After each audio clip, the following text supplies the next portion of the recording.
It's Jokin Time. What? It's Jokin Time. But seriously, players, I went to go see Joker 2 this past Thursday after such a pleasant and tranquil week prior on social media, where the reviews were coming out about the movie saying how bad it was, and then I remember seeing potential leaks of the ending, which even I knew were pretty ridiculous. I think one said that Jared Leto's Joker came out, some bullshit like that, which ultimately made me more curious to what the hell could they have done that would be so egregious. Is it just people on social media over-exaggerating like they tend to do with most things, or was there some validity going on here? So that Thursday night, I got in my whip around 9 o'clock, my showing being at 9:20, and the theater being on a good day, blessed by God, 15 minutes away from me, and I drove into a clusterfuck of traffic. Then to top it off, my Fandango app just signed me out of nowhere, so I didn't have my ticket code unlocked to print out for when I got to the movies. I sure as shit didn't remember my Fandango password, so I'm paying attention to the road intently, like a good American patriot citizen douchebag monster that I am, and also refreshing back to the date I bought them for the confirmation email because the search keywords, of course, were not working. I seriously think I procured a curse from a dark wizard shaman who must be using some serious Etsy spells, level 10 being to fuck up my chakras, players. But I raw dogged the curse like a true Sigma, got my ticket, no time for concessions. I got my fat ass to the theater. I'd say anywhere from 2 to 5 minutes late. I sat in the wrong seat, but I was there. And I gotta say, I had a good time for most of the movie. I was like, okay, when does this start to get bad? And then the end happened, and I was like,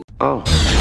So the plot, if you can really call it a plot, is essentially Arthur is now locked up in Arkham Asylum awaiting a trial to determine if he'll be put to death or not. He then meets a woman named Lee, Lady Gaga's character, who he starts a bit of a romance and shares musical delusions with. The mid to latter part of the movie is him trying to get off scot-free from his murders he committed in the first movie by claiming Joker is a separate identity from Arthur that took over control in rebellion from the abuse he suffered as a child that caused his mental illness that started on the train that night he first killed, all the way up until Murray. The first two parts of the movie were great in my opinion. When the idea of Joker as a separate personality came into the fray, I thought, okay, that could make for good additional commentary to build on what happened in the first movie, on how people treat others with mental illness, and it's also a viable path from what had transpired in the first movie with the history of mental illness in his genes, and then as a way to take him to this impossible hole and see him potentially climb out of it after the atrocious things he did and the movement he had started. The movie is shot so damn well. The cinematography is gorgeous. The color grading was vibrant. I loved the music and all the musical parts. Lady Gaga, I've enjoyed a handful of her songs in the past, although I wouldn't call myself a Gaga fan, but it goes without saying she's got the pipes, and her performance as Lee was truly outstanding. Just like everybody's performance in this movie was really good. The acting on everybody is top notch. She was essentially like a serial killer groupie, which those do exist, unsurprisingly. She was an A1 gaslighter, lying about almost every aspect of herself, and then to Arthur more than half of the time. It was pretty funny when they bring back Zazie Beetz' Sophia Dumont, and she says the movie they made about him was ass, and he turns to her and is like, what the fuck? But she's like, nah, that's not true. And he forgets instantly. Your favorite part about her? Ass? Titties? Nah, her mental manipulation. And she didn't really like Arthur or care about him. There's one scene where she wants to dip from a movie they're watching, but he's like, no, they'll shoot me. And she's still like, come on. Like, she just wanted to get to Joker. But in all seriousness, the first two parts of the movie I really enjoyed. Again, the humor I felt was pretty damn good. It's a given with Todd Phillips. I love the Tim Dillon cameo after the Sam Morril cameo in the first movie. I like how connected to comedy Todd Phillips is, and then for a movie like Joker, it just makes sense. I wouldn't doubt Tim Dillon had some input on that autograph scene. Arthur being a 5-pump chump was pretty wild to see. I was like, wow, we're really hanging out here for a minute, are we? I thought this was Joker, not Horseman Stamina Master the movie. And then just the times where it gets insanely awkward, like when Arthur gets too comfortable with Mad Eye Moody and he gets a big smack on the back of the head. Like, it's like you feel for Arthur and you're like, damn, why do they gotta be such a dick to him? And then you're like, that was so absurd, I can't even believe that just happened. And I'd say even though the third and last part of the movie is where the real issues lie, I think there are still moments of solid humor. Now, what those issues are, and the main point of contention I had with the movie, and I think a lot of other people had with the movie, is its undermining of a lot of what was set up in the first. first. It's kind of regressive and almost malicious in a way. Like he says the famous "you wouldn't get it" line, but now it's framed as Arthur just being a gullible idiot. They also mostly just downplay his mental illness and roast him every chance they get about not being funny or being a virgin. And I get that's a part of what he's trying to say about people not caring about mental illness, but I feel like that all could have been inferred from the first movie. Like it essentially says that Arthur was never actually mentally ill, or at least not in the way that matters to most of us, in having a type of serious disorder or psychosis that would lead to DID and lead to Joker, and that his condition was being exaggerated. So it just feels like whatever thematically you could have said to build upon the first movie and about mental illness and how people with mental illness are treated in society and judged is kind of diluted when you say it's just a performance, and it's almost a retreading of like, yeah, people never gave a fuck about Arthur. It was the Joker that they cared about, which is again something that I think we all could have inferred from the first movie. I think a lot of people were intrigued by the fact that they were making a Joker movie and how that would even work, but especially after it was described as a Black Label movie in some Elseworlds universe, and it could be so far removed from the DCEU at the time and who and what these characters are from the comics, it added to the interest and gave Todd Phillips the leeway from fans to take such a thin sliver of who the Joker is and Gotham and the whole chunk of DC lore and see what was possible for him to do with it with so little of these characters still intact. And I think he did a really good job. So while I get people's qualms about the movie in regards to Joker, I also did expect it to continue to be a very crude adaptation of the Joker and Harley Quinn for that matter. And also in what he did with Harvey Dent, like that kind of thing where the character is so diluted and so grounded in realism is interesting if I think you have something new to say or different, or you're gonna cut a different angle. So that's why a lot of this stuff in this vein of like realism, it wasn't exactly too appealing, but it shouldn't have been surprising really to anyone. I didn't really ever think it was gonna get more comic accurate, and so that wasn't a big deal for me. At least for me, the movie really sold me on justifying its existence in the first and second parts, and I thought it was going to have something substantially different to say to culminate the movie, or at least build upon the first movie, but then in the third, it kind of just doesn't deliver on that. I don't know if that's just the delivery of the ending and how abrupt it is and how kind of absurd it was, but it just didn't really hit for me. And then because Arthur takes responsibility for his actions and rebukes the Joker, he is rejected by Lee and all the individuals he inspired, and a younger inmate ends up telling him a very shitty joke just for the punchline to be stabbing him to death, him cutting the corners of his mouth in reference to Heath Ledger's Joker. But I believe there was a rumor that it was the origin of Heath Ledger's Joker, which, guys, come on, it's not even the same universe. Ultimately, he is the spark for the Joker in this world and the force of nature that society created that will destroy itself, which again, I feel it's something that we could have all reasonably gathered from the first movie, and so it just feels a little bit redundant. I believe Todd Phillips took some big swings with this movie, which is admirable. I still fuck with them heavy because of things like Old School, Starsky and Hutch, and the Hangover movies, to name a few. However, with that, there will always come either big hits or big misses, so people are entitled to their opinion, whether they hated or enjoyed this movie. There's so much back and forth about it, people hating it, people loving it because other people hate it. Who doesn't like rewatching movies and finding new things and deeper layers of them? But make sure the first layer is satiating enough to facilitate that from audiences. For me, it's a solid 6.5 out of 10. I see people calling it trash, which I think is a bit hyperbolic and honestly dramatic for a movie that has so much good going for it. I do think upon further viewings, more aspects will be illuminated that will make it more endearing, but it ends up on many levels just being not so much a waste of time, but one of those things, you know, like a drop of water in an ocean, a fart in the wind, a shit in the face. I got 29 dog shits in my pocket.